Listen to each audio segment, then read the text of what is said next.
দোকানে হনুমান চালিসা বাজানোতে যুবককে দোকান থেকে বের করে রাস্তায় ফেলে বেধড়ক মার, এমনকি চাকু বের করে প্রাণে মারার হুমকি পর্যন্ত।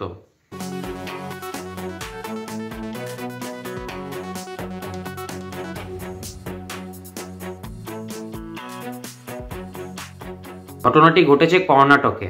কিছুদিন আগেই কর্ণাটকের সরকার পরিবর্তন হয়েছে এবং সেখানে পুনরায় কংগ্রেসের সরকার এসেছে এবং এই কংগ্রেসের সরকার আসার সাথে সাথে এই সকল ঘটনা, বেশি দিন হয়নি সরকার পরিবর্তনের। এবং পুলিশকে যখন এফআইআর দায়ের করা হয়, পুলিশের কাছে যখন এফআইআর দায়ের করা হয়, পুলিশ এফআইআরে হনুমান চালিসা মেনশন করেনি যে সে তার দোকানে হনুমান চালিসা বাজাচ্ছিল।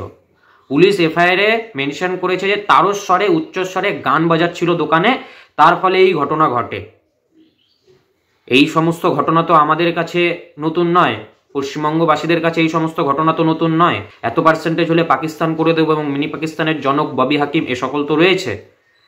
এমনকি আমি কিছুদিন আগে একটি ভিডিও আমার চ্যানেলে দেখিয়েছি সন্দেশখালীর ঘটনা। সন্দেশখালীতে কিভাবে রাম মন্দিরের কাজে বাধা দেয়া হয় সেখানকার স্থানীয় তৃণমূল নেতা শেখ শাহজাহানের ভাই এবং তাদের লোকজনের দ্বারা। কি পুজো? ওই যে রাম মন্দিরে এখানটায় ওই ওরা আবির দিয়ে এঁকেছিল, রাম মন্দির এঁকেছিল, একে আর কি আর প্রদীপ জ্বালিয়েছিল, মোমবাতি জ্বালিয়েছিল। থানা থেকে পুলিশ চলে আসলো, এসে হ্যাঁ মাইক বাজানো বন্ধ, বলছে এখানে মাইক বাজানো তোমরা তো পারমিশন নাওনি, তোমরা পারমিশন নিলে তবেই হতো। তা ঠিক আছে, বন্ধ করে দিল। ভয়ে এমনিতে আমরা ভয়ে থাকি, এবার ভয় যে যদি রাতের বেলা বাইক নিয়ে আসে 40-50টা জন যদি আসে তাহলে এবার আমাদের ছেলেদেরকে কী করে বাঁচাবো। এবার ওরা সব ভয়ে ভয়ে এদিক ওদিক থাকতো। তারপরে তো আমরা ওই একটা লিখিত নিয়ে আর থানায় জমা দিলাম। এবার জমা দেওয়ার পর প্রথম দিন জমা নেয়নি, ফিরিয়ে দিয়েছিল, বলছিল। এবার আমরা যখন থানা থেকে বেরিয়েছি তখন বলছে কি করবে, কি দেখে নেবো, দেখি তো ওরা কি। একটি সরকার পরিবর্তনের ফল কিভাবে হাতে নাতে তৎক্ষণাৎ পাওয়া যায় এর প্র্যাকটিক্যাল রূপ আমরা দেখতে পারলাম। আমরা হাওড়ার ঘটনা দেখেছি, আমরা ডালখোলার ঘটনা দেখেছি, আমরা রামনবমীর ঘটনা দেখেছি।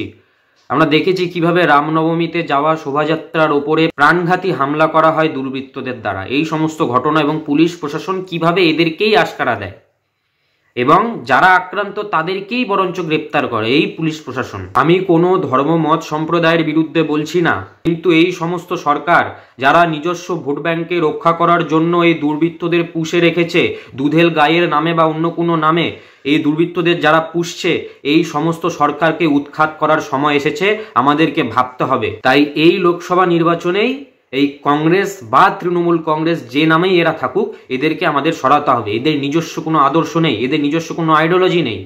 এদের আদর্শ হলো ক্ষমতায়ন, কিভাবে গদি দখল করব, কিভাবে নিজের ক্ষমতা অক্ষুণ্ণ রাখবো, এই হলো এদের আদর্শ। এর জন্য এরা যা কিছু করতে পারে, এদের কিচ্ছু এসে যায় না। এই জন্য যারা এই সমস্ত দুর্বৃত্তদের নিজস্ব ভোট ব্যাংকের জন্য পুষে রাখছে, এদেরকে এই লোকসভা ভোটেই আমাদেরকে ছুঁড়ে ফেলতে হবে। আমাদের ভাবার সময় এসেছে। ভারতবর্ষে হনুমান চালিসা চালানোর জন্য রাস্তায় পড়ে মার খেতে হবে, এই দিন আমাদের দেখতে হবে। এর প্রতিবাদটা আমাদের সঠিক জায়গায় করতে হবে।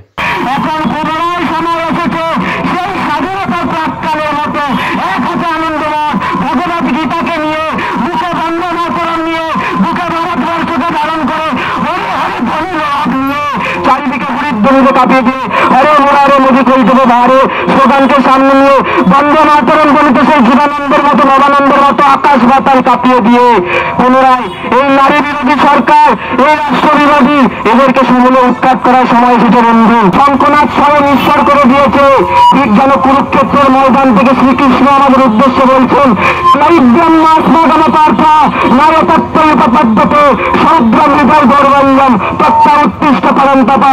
এবার এই ক্ষুদ্র দুর্বলতা ত্যাগ করে উঠে দাঁড়াও, এই কৃপতা তোমার শোভা যায় না।